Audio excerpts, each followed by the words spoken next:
السلام علیکم ورحمۃ اللہ تعالی وبرکاتہ۔ الحمد للہ رب العالمین والعاقبۃ للمتقین والصلاة والسلام علی سید الانبیاء والمرسلین وعلى آلہ واصحابہ اجمعین، اما بعد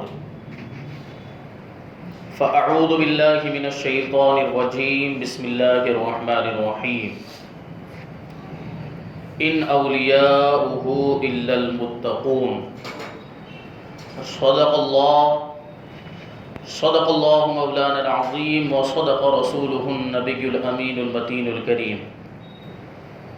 ونحن على ذلك لمن الشاهدين والشاكرين والذاكرين والحامدين والحمد لله رب العالمين۔ آئیے ہم اور آپ سب سے پہلے حضور سرور کائنات، فخر موجودات، باعث تخلیق کائنات، احمد مجتبی محمد مصطفیٰ صلی اللہ علیہ وسلم کی بارگاہ بے کس پناہ میں جھوم جھوم کر درود و سلام کا نذرانہ عقیدت پیش کریں اور پڑھیں اللہم صلی علی سیدنا و مولانا محمد معدن الجود والکرم وآلہ الکرام وابنہ الکریم وبارک وسلم صلاۃ و سلام علیک یا رسول اللہ صلی اللہ تعالی علیہ وسلم۔ عزیزان ملت اسلامیہ، اسی مہینے کی 9 تاریخ کو محسن سورت حضور مفسر قرآن سید محمد مقصود غازی ربانی رحمۃ اللہ تعالی علیہ کی وصال کی تاریخ گزری۔ حضرت کے وصال کو 2 سال مکمل ہو گئے۔ یہ دوسرا سالانہ عرس حضور مفسر قرآن کا منایا گیا۔ حضور مفسر قرآن کو محسن سورت کہا جاتا ہے۔ محسن کا مطلب ہوتا ہے احسان کرنے والا۔ یقیناً سورت والوں پر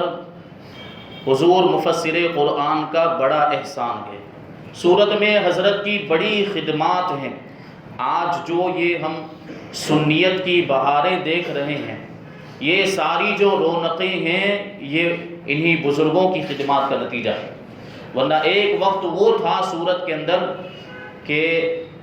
سنیوں کی تعداد بہت ہی کم ہوتی تھی، اور جو سنی ہوتے تھے اپنے آپ کو سنی ظاہر کرنے میں بھی خوف محسوس کیا کرتے تھے۔ اور آج ہم دیکھ رہے ہیں کہ سینکڑوں کی تعداد میں سنی مسجدیں موجود ہیں، اور یہ جو سنیت کی بہاریں ہیں، یہ سب ان کی خدمات کا نتیجہ ہے۔ تو جو ہمارے محسن ہوتے ہیں تو ان کا احسان ماننا چاہیے، ان کا شکریہ ادا کرنا چاہیے۔ حدیث پاک کے اندر ہے من لم یشکر الناس لم یشکر اللہ، کہ جو لوگوں کا شکر ادا نہیں کرتا وہ اللہ کا بھی شکر ادا نہیں کرتا۔ تو اسی مناسبت سے ہم انشاءاللہ تبارک و تعالیٰ آج حضور مفسر قرآن سید غازی ربانی رحمۃ اللہ تعالی علیہ کا تذکرہ کریں گے۔ آپ کا نام نامی اسم گرامی سید محمد مقصود غازی ربانی، اور آپ کے القاب ثانیہ سرکار ربانی، مفسر قرآن، محسن سورت، ان القاب سے آپ کو یاد کیا جاتا ہے۔ اور سرکار ربانی وہ ذات ہے، وہ شخصیت ہیں جن کی طرف سلسلہ ربانیہ منسوب ہے، اور یہی سلسلہ ربانیہ کے بانی جن کا نام سید محمد عبد الرب ہے، انہی سے یہ سلسلہ چلا ہے، سلسلہ ربانیہ۔ اور آج ہزاروں کی تعداد میں سلسلہ ربانیہ سے تعلق رکھنے والے مریدین ہمارے سورت کے اندر موجود ہیں۔ تو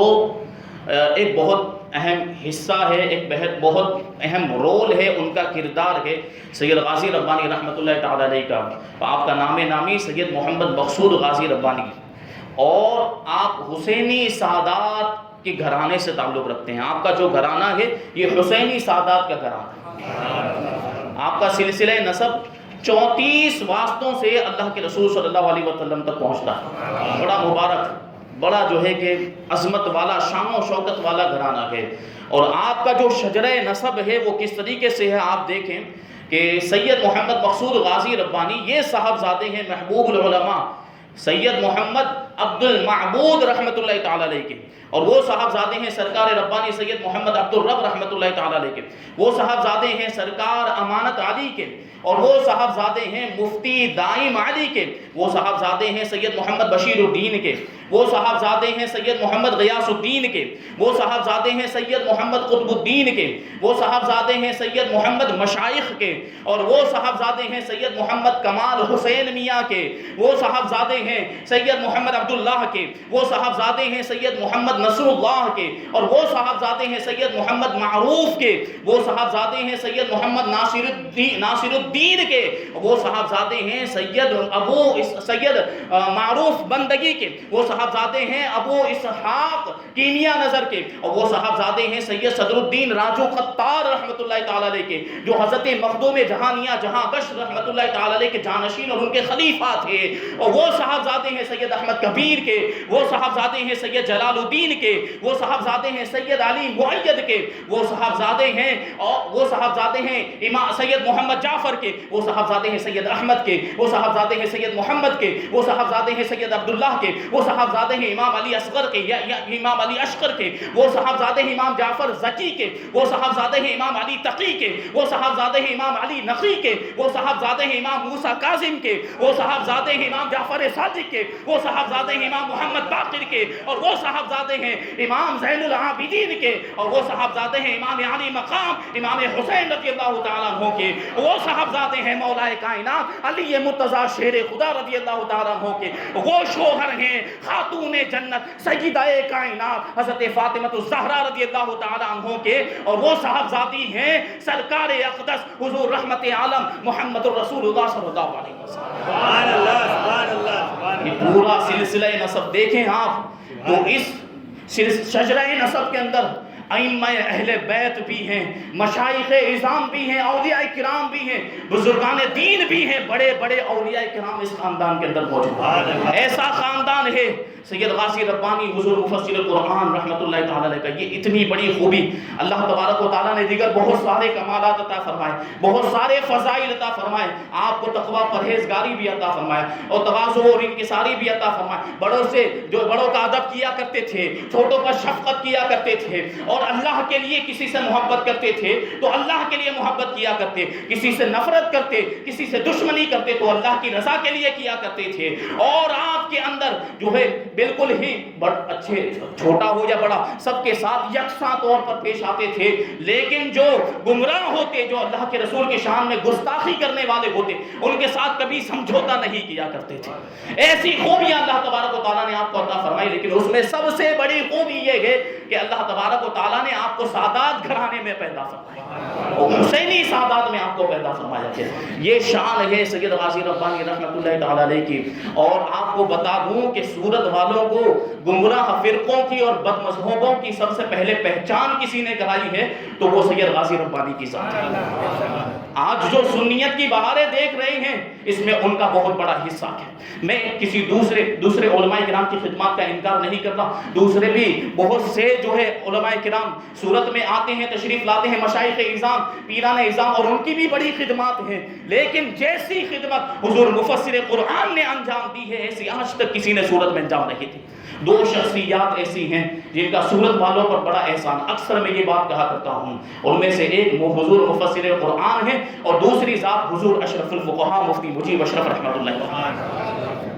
یہ دو عظیم شخصیات حضور مفسر قرآن کی خدمات یہ سورت کے اندر 6 دہائیوں پر مشتمل ہے۔ 60 سال تک حضور مفسر قرآن سورت میں تشریف لاتے رہے اور اسلام و سنیت کی خدمت انجام دیتے رہے، اور حضور اشرف الفقہاء کی جو سورت میں خدمات ہے یہ تقریباً 42 سال اور 45 سال پر مشتمل ہے۔ یہ دو عظیم شخصیات دیکھیں ہاں، حضور مفسر قرآن، یہ 60 سال کا زمانہ کوئی معمولی زمانہ نہیں ہوتا، اتنے عظیم اور اتنے لمبے عرصے تک مسلسل باندہ شریف سے اتنا دور کا سفر یو پی کے اندر موجود، وہاں سے آنا اور یہاں آنے کے بعد 60 دن تک 65 دن تک تقریریں کرنا، بیانات کرنا، یہ کوئی آسان بات نہیں ہے، یہ بڑے دل اور جگر کی بات ہوا کرتی ہے۔ اور حضور مفسر قرآن کے بارے میں بیان کرتے ہیں کہ شروع میں جب آپ تشریف لاتے تھے تو ٹرین میں سیکنڈ جو ڈبہ ہوتا تھا اس میں سفر کر کے تشریف لاتے تھے، اور یہاں آنے کے بعد بھی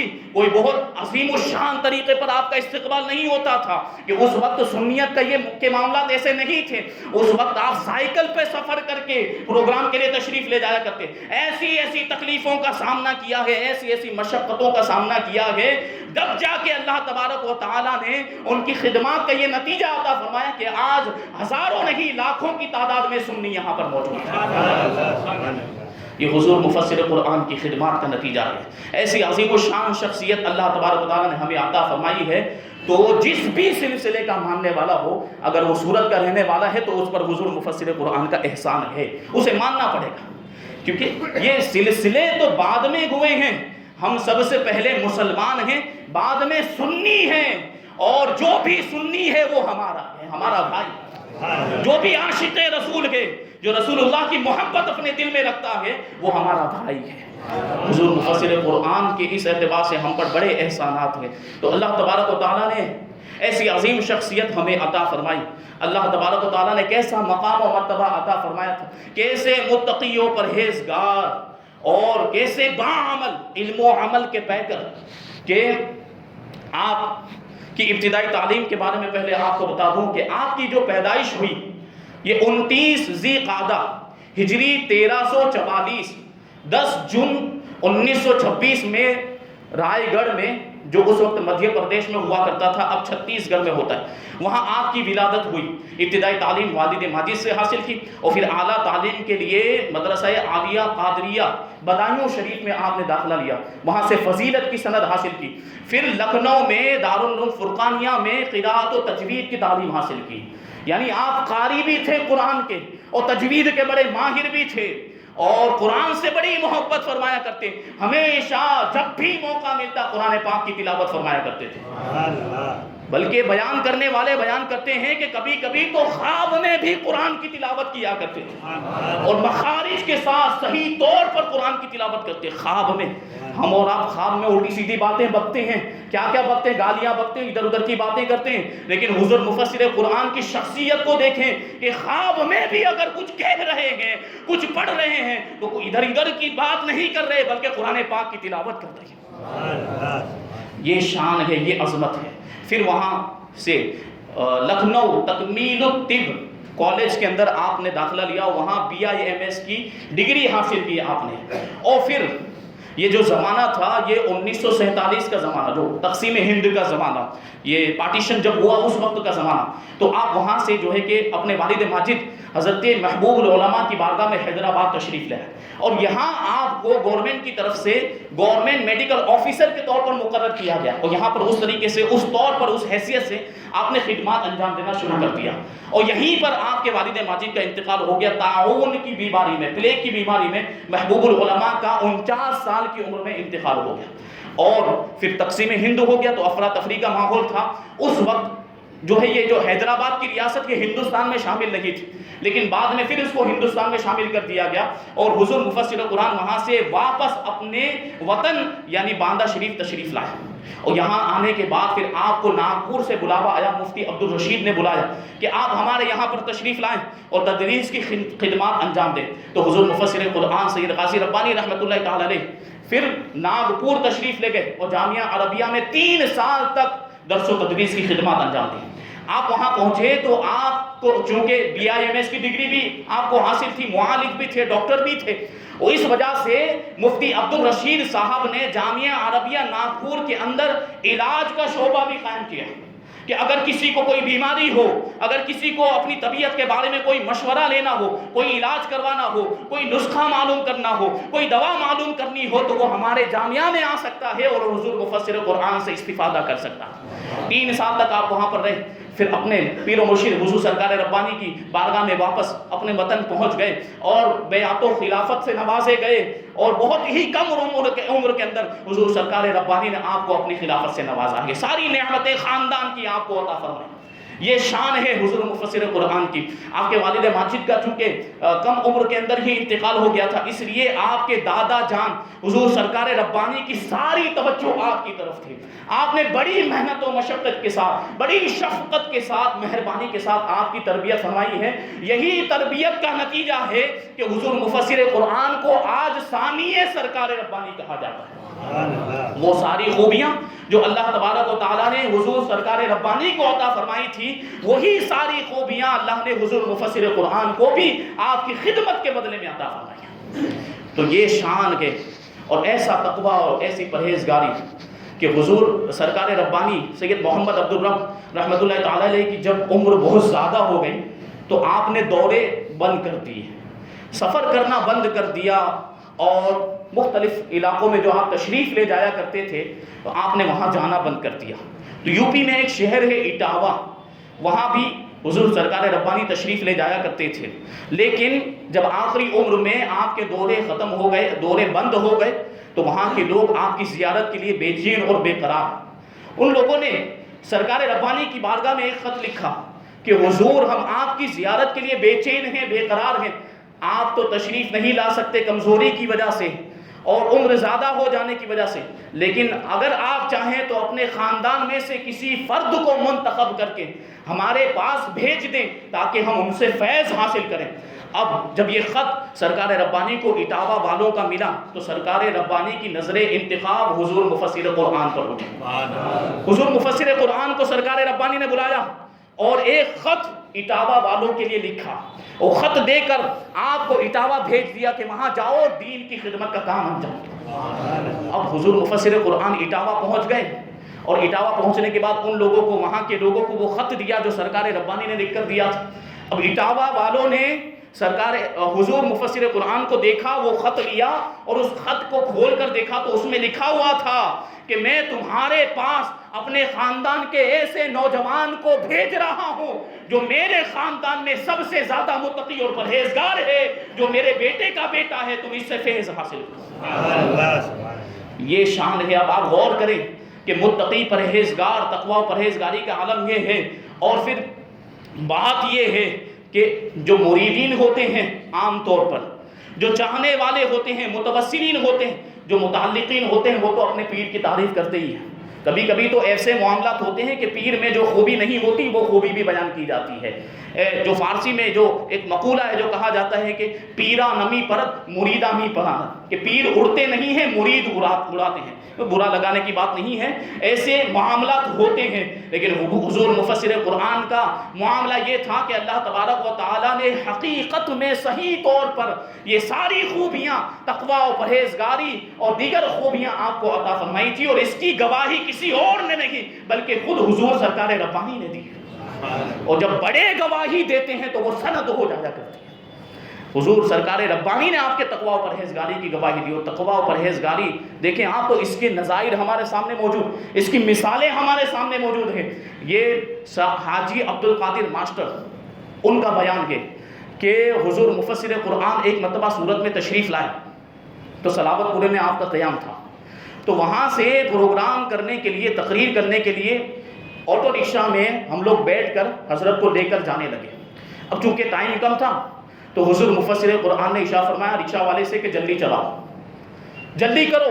تو اب جلدی کرنے میں وہ رکشہ والے کو بریکر تھا یا گڈھا تھا اسے نظر نہیں آیا اور اس نے کدا دیا، اس کی وجہ سے گاڑی میں بہت زیادہ حرکت ہوئی۔ حضرت کی عمر زیادہ تھی تو حضرت جلال میں آ گئے اور غصے میں آ کر اپنی چھڑی سے اس کو مار دیا، اور ارشاد فرمایا کہ تمہیں نظر نہیں آتا، ایسے گاڑی چلائی جاتی ہے۔ پھر جیسے ویسے آپ جو ہے پروگرام میں پہنچ گئے، اور تقریر ختم ہونے کے بعد صبح میں حاجی عبد القادر کا بیان ہے کہ حضرت نے ہم کو بلایا، وہ جو آٹو رکشہ والا تھا وہ اسی محلے کا رہنے والا تھا، تو حضرت نے صبح تقریر ختم ہونے کے بعد صبح ہم کو بلایا اور ارشاد فرمایا کہ جاؤ اور اس رکشہ والے کو بلا کر میرے پاس لے کر آؤ۔ اب ہم گئے، اس کو تلاش کیا، وہ ہمیں مل گیا، اور ہم نے اس کو کہا کہ حضرت نے تم کو یاد کیا۔ اب وہ ڈر گیا کہ کل شام کو تو حضرت جلال میں آ گئے، چھڑی سے مجھے مار دیا تھا، اب دوبارہ مجھے بلا رہے ہیں، پتہ نہیں کیا ہوگا۔ وہ ڈر گیا، اس نے آنے سے انکار کر دیا، میں نہیں آؤں گا۔ لیکن ہم لوگوں نے اصرار کیا کہ نہیں آنا پڑے گا، حضرت نے بلایا ہے۔ اب وہ کسی طریقے سے اس کو لے کر آئے، اور حضرت اس وقت یہ تاڑ والی مسجد کے اندر وہاں تشریف فرما تھے اور وظیفے کے اندر مشغول تھے۔ وظیفے سے فارغ ہونے کے بعد حضرت نے ہم لوگوں سے کہا کہ کہاں ہے وہ رکشہ والا، ملا کہ نہیں ملا؟ تو ہم نے کہا ہاں حضرت یہ آ گیا ہے۔ تو حضور نے ارشاد فرمایا کہ اس کو میرے سامنے لے کر آؤ، میرے پاس لے کر آؤ۔ ہم اسے حضرت غازی ربانی رحمۃ اللہ تعالی علیہ کے سامنے لے کر آئے اور حضرت نے ارشاد فرمایا لاؤ میری چھڑی لے کر آؤ۔ تو اب اس کے تو پسینے چھوٹ گئے کہ کل جلال کا اظہار فرمایا تھا، آج چھڑی منگوا رہے ہیں، پتہ نہیں کیا ہونے والا ہے۔ تو وہ حیران و پریشان۔ اب معاملہ یہ ہے کہ جب چھڑی حضور مفسر قرآن کی بارگاہ میں پیش کی گئی تو وہ چھڑی حضور مفسر قرآن نے لے کر اس کو رکشہ والے کو دیتے ہوئے ارشاد فرماتے ہیں کہ کل میں نے تمہیں اسی چھڑی سے مارا تھا، آج تم مجھے اس چھڑی سے مار کر اپنا بدلہ لے لو۔ اب وہاں پر جتنے بھی لوگ سب حیران و پریشان، اب سارے مریدین متعلقین، یہ عاجزی اور انکساری کا معاملہ دیکھیں آپ۔ آج تو کوئی پیر ہو تو اس کے جاہ و جلال کا معاملہ کیا ہوتا ہے، لیکن اتنے ہزاروں کی تعداد میں مرید ہونے کے باوجود حضور مفسر قرآن کیا ارشاد فرماتے ہیں، یہ چھڑی لو، کل تمہیں میں نے اس چھڑی سے مارا تھا، آج مجھے تم اس چھڑی سے مار کر اپنا بدلہ لے لو۔ وہاں پر جتنے بھی موجود تھے، جتنے بھی مریدین اور چاہنے والے موجود تھے، یہ منظر دیکھ کر سب کی آنکھوں سے آنسو جاری ہو گئے۔ ایسا پیر کس کو ملے گا، ایسا متقی اور پرہیزگار پیر کہ ایسی عظیم الشان جو ہے سنت رسول کی ادائیگی کا مظہر ہے۔ تو پھر